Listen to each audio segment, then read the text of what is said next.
Alright guys, so welcome to another video.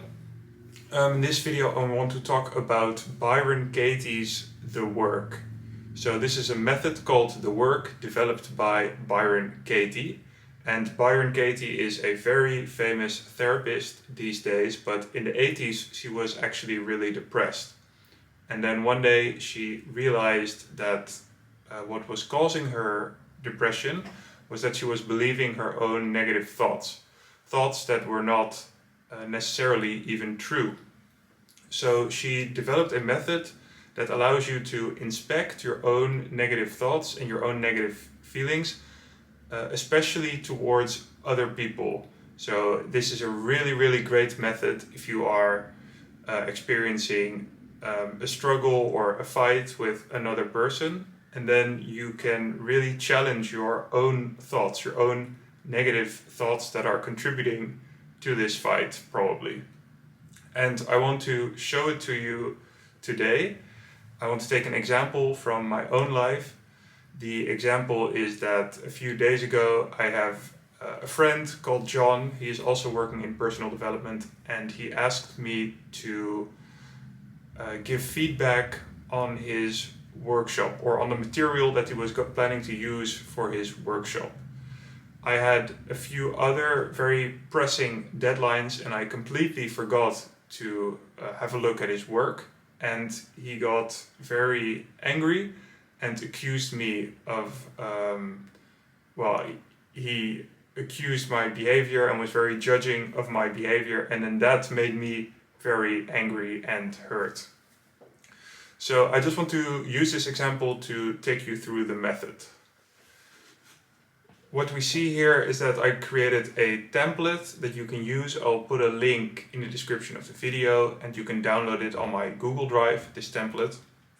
And I already filled it in, so we can go through it a bit quickly.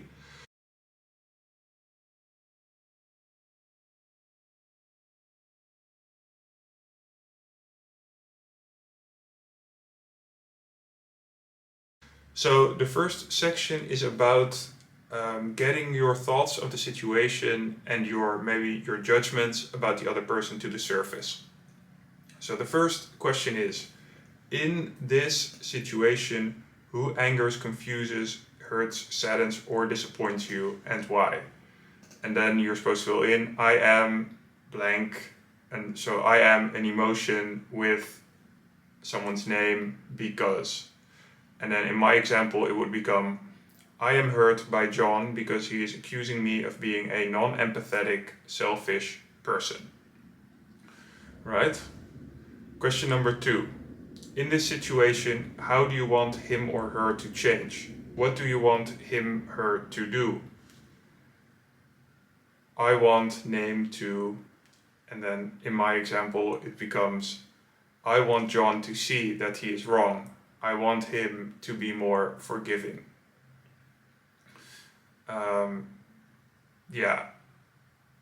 So then the third question is, in this situation, what advice would you offer him, her? Something like he should, shouldn't. So I put, John shouldn't make such a big deal out of the situation and let it go. Right, I forgot about the material I forgot to give feedback on the material that he wanted to use for his workshop. His workshop wasn't going to be in another week. So there was still plenty of time for me to check it. And that's why I think he shouldn't make such a big deal out of the situation and let it go. Question number 4. In order for you to be happy in this situation, what do you need him, her to think, say, feel, or do? I put, I need John to stop being angry at me and apologize for his accusations. Yeah. And now it becomes quite intense. What do you think of him, her in this situation? Make a list. It's okay to be petty and just judgmental. So Byron Katie gave me permission to be judgmental here. And I wrote, John is a drama queen, judgmental and non-forgiving.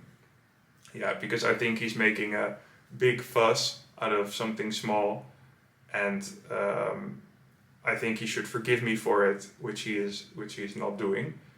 And yeah, that is making me angry. And as I mentioned before, I'm also hurt by the accusations that he just the things that he's accusing me of, that I'm non-empathetic and selfish. Okay. Question number 6. What is it about this person and situation that you don't ever want to experience again? I don't ever want John to make a fuss out of something so small again. Alright, so these are the questions about the situation, and it allowed me to put the thoughts that are triggering emotions inside of me, that are triggering, well, being hurt and triggering being angry, and I put them on paper here, and I noticed already that this is giving me well, a lot of clarity about what exactly I feel about the situation and where the negativity is, and also what my problem with him is. That is what these questions allowed me to do. Well, section 2 is about inspecting your thoughts. So to realize, you start realizing how true are my negative thoughts, and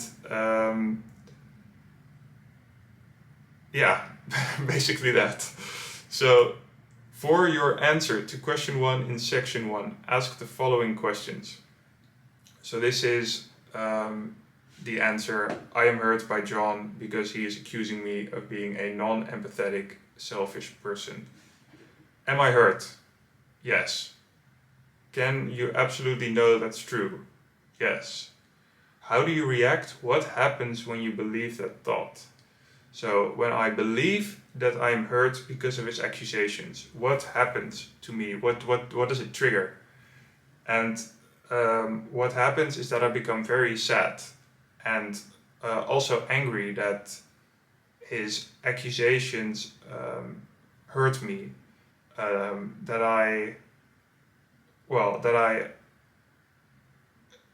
I allow myself to be hurt by his accusations. That makes me angry. Who or what would you be without this thought? The next statement is: I would be a confident, compassionate, and forgiving person. And I really believe this because I think that what I did was, okay, I'm not proud of it, but I don't think it is as bad as John thinks it is. And so if I don't believe that I am hurt by his accusations, that makes me more confident in my own, in my own analysis of my behavior, if that makes sense. It allows me to stay closer to my own truth.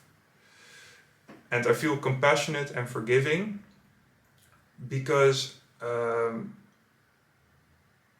if I'm not hurt by what he says, then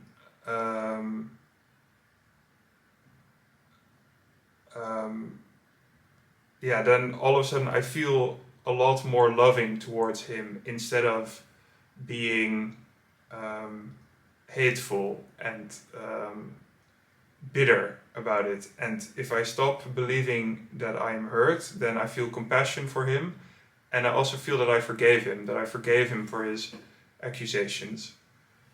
So that is what you do basically for all your answers that you gave. So for your answer to section 2 in section 1, ask the following questions. For your answer to section 3 in section 1, ask the following questions. Section 4, section 5. So the same questions that we asked about question 1, you ask about all the other sections. Or you ask about all the other questions in section 1, if that makes sense. So what we did to question 1, section 1. You also do to question 2 in section 1, question 3 in section 1, and so on. And it's very, very useful because it shows you that sometimes your thoughts aren't really true if you inspect them closely. And it also, the power is really in, okay, what does this thought do to me if I believe it, and do I really want that? And also, is this thought making me the person who I want to be? So that really, really gave me insight in how I was behaving and how I was looking in the world, to the world, and if I really want that. Section 3, turn your thoughts around. So now you go back to question 1, section 1. So that was this part. And so you try to turn this around. I am hurt by John because he is accusing me of being a non-empathetic, selfish person. If we turn that statement around,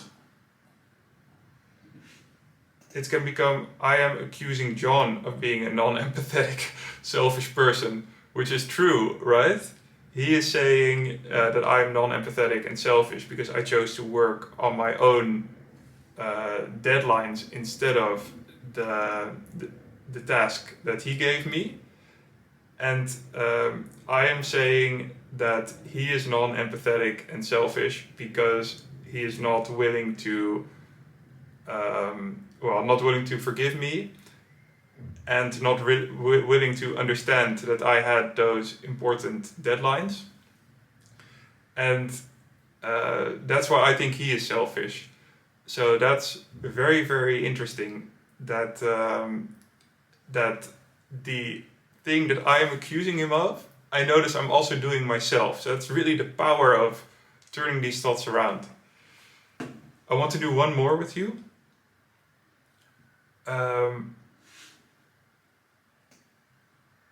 And that is question 3. So in this situation, what advice would you offer him or her?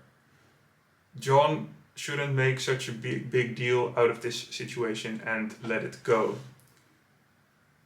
If I turn that around, it becomes, I shouldn't make such a big deal out of this and let it go, which is also so true, right? I could also stop making such a big deal out of that John is angry at me and is accusing me of all sorts of stuff, and let it go.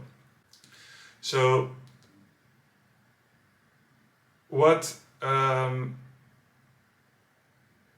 really got out of this exercise is that as long as you need other people to do something in order to feel better, so I need him to stop being angry, I need him to forgive me, then you really have a sense of feeling powerless.